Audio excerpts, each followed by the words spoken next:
आज देश का यूनियन बजट पेश होगा। ये मोदी सरकार के दूसरे कार्यकाल का छठा बजट होगा और साथ ही अंतरिम बजट भी होगा। बता दें कि इस साल क्योंकि आम चुनाव भी होने हैं, तो ऐसे में सरकार इस बार अंतरिम बजट पेश करने वाली है। हालांकि नए वित्त वर्ष की दूसरी छिमाही में जो भी नई सरकार बनेगी वो अपना पूर्ण बजट पेश करेगी। वित्त मंत्री निर्मला सीतारमण कई ऐलान कर सकती हैं। वित्त मंत्री निर्मला सीतारमण आज अपना पहला अंतरिम बजट पेश करने जा रही हैं। निर्मला सीतारमण आज लगातार छठा बजट पेश करेंगी। सीतारमण इसके साथ ही लगातार 5 पूर्ण बजट और एक अंतरिम बजट पेश कर पूर्व प्रधानमंत्री मोरारजी देसाई के क्लब में शामिल हो जाएंगी। साल 2024 में होने वाले आम चुनावों से पहले मोदी सरकार का ये आखिरी बजट होगा, जो कि अंतरिम या मिनी बजट है।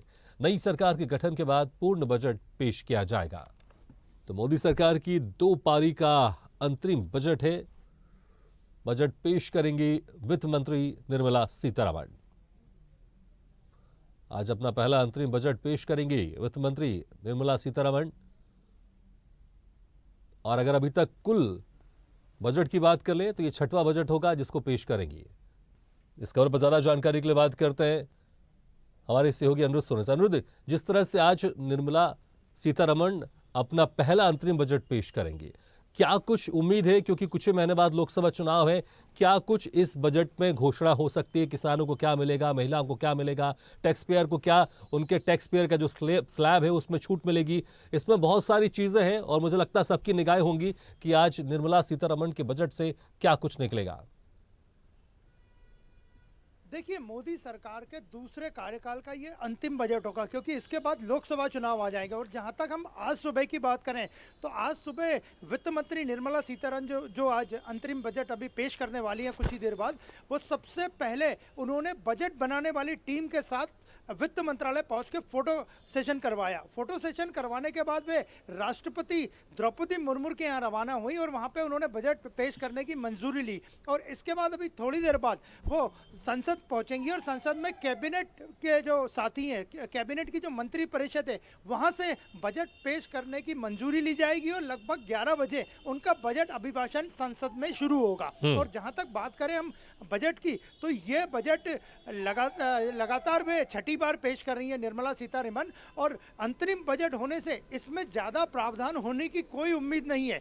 जबकि अब जो भी सरकार बनेगी इसके बाद, जैसे मोदी सरकार का दावा है कि अब की बार 400 पार का भारतीय जनता पार्टी और एनडीए नारा दे रही है कि अगला बजट भी प्रधानमंत्री नरेंद्र मोदी के कार्यकाल में ही पेश किया जाएगा। लेकिन आने वाले चुनाव के बाद जिसकी भी सरकार बनेगी वो जून या जुलाई के लगभग नया जो बजट लाएगी वो पूर्ण बजट कहलाएगा। तो देख, आज के जो अंतरिम बजट में काफ़ी तरह के प्रावधान आने की लोग उम्मीद कर रहे हैं। और सबसे बड़ी जो बात है, किसान सम्मान निधि जो कि मोदी सरकार ने चालू की है, और ऐसा माना जा रहा है कि निर्मला सीतारमण जो किसान सम्मान निधि में बढ़ोतरी कर सकती है। इसके अलावा महिला किसानों के लिए भी वे बड़ी घोषणा कर सकती है। और जहाँ तक घरेलू कामकाजी महिलाओं का और घरेलू महिलाओं की बात है, तो उनके लिए भी कुछ महिलाओं के लिए भी प्रावधान ला सकती हैं। और महिलाओं जो किसान क्रेडिट कार्ड है उसकी भी आज घोषणा की जा सकती है। तो तमाम तरह की घोषणाएं होगी। और इस वक्त देखा जाए तो भारत की अर्थव्यवस्था बड़ी अच्छी स्थिति में 7.3 के करीब। तो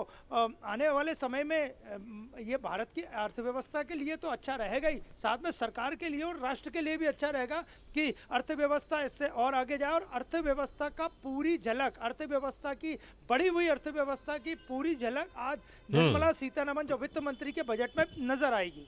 बिल्कुल, अगर विपक्ष की तरफ से बात करें तो विपक्ष लगातार महंगाई को लेकर सरकार को घेरता रहता है और मुझे लगता है कि लोकसभा चुनाव में भी एक बड़ा मुद्दा रहेगा और विपक्ष इसको लगातार उठाता रहता है और लोकसभा चुनाव में भी इसको उठाएगा। क्या इसको लेकर कुछ बड़े फैसले यहाँ पर लेते हुए दिखाई दे सकती हैं निर्मला सीतारमण? देखिए, अगर अभी कुछ खबरें ऐसी आ रही है कि जो कमर्शियल गैस सिलेंडर है उसमें 14 रुपए की बढ़ोतरी कर दी गई है।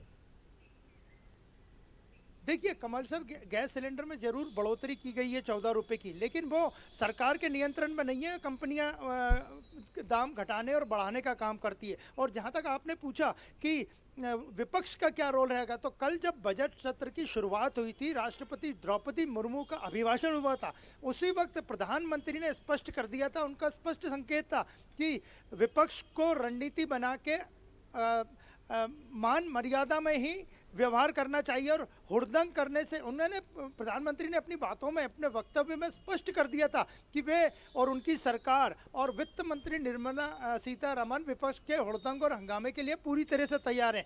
लेकिन चूंकि जैसा हमने आपको बताया कि ये अंतरिम बजट है, इसमें ज़्यादा प्रावधान नहीं रहेंगे, तो विपक्ष को हुड़दंग करने का मौका मिलेगा, ऐसी इसकी संभावना बड़ी कमी नज़र आती है। और जहाँ तक आपने कहा गैस की बात, तो महिलाओं के लिए जो विशेष प्रावधान आएंगे उसमें गैस, डोमेस्टिक जो गैस है, घरेलू गैस, वो भी शामिल है। और प्रधानमंत्री की जो कार्यकाल की योजना है, उज्ज्वला गैस योजना, वो न केवल मध्य प्रदेश में या अन्य राज्यों में, पूरे देश भर में हिट योजना है। और उससे ग्रामीण क्षेत्रों को और खासकर जो लोगों के पास गैस नहीं थी उनको बड़ा फायदा मिला है। तो आज महिलाओं के लिए बजट में वित्त मंत्री बड़े प्रावधान कर सकती है। और इसके अलावा विपक्ष पे भी सबकी नज़र रहेगी। हालांकि विपक्ष बार बार महंगाई के आदि के मुद्दे उठाता है, लेकिन आज के बजट में विपक्ष का हंगामा करना की संभावना काफ़ी कम लगती है। बिल्कुल अनिरुद्ध, बहुत बहुत शुक्रिया इस तमाम जानकारी के लिए।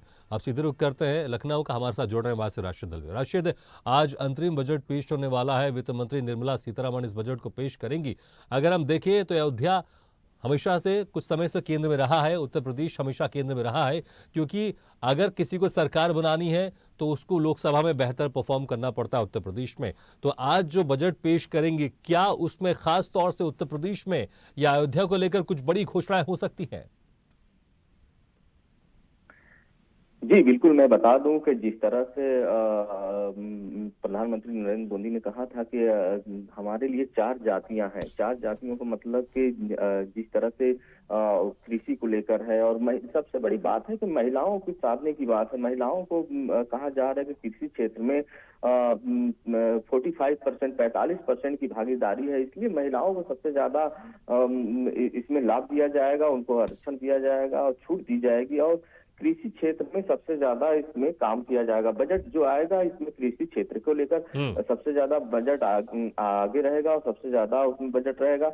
और दूसरी बात है कि जो राम मंदिर निर्माण प्राण प्रतिष्ठा हुआ था, उसको लेकर हर नेता, चाहे पक्ष के हो चाहे विपक्ष के हो, वो साधने में लगे रहते हैं। इसको देखते हुए हो सकता है कि राम मंदिर को देखते हुए बजट नया सत्र कोई पेश हो सकता है। ऐसे ही वीडियो के लिए लाइक करें, शेयर करें, फॉलो करें और YouTube पर जाकर सब्सक्राइब करें और बेल आइकन को दबाना ना भूलें। और ताजा तरीन अपडेट के लिए swedeshlive.com पर जरूर जाएं।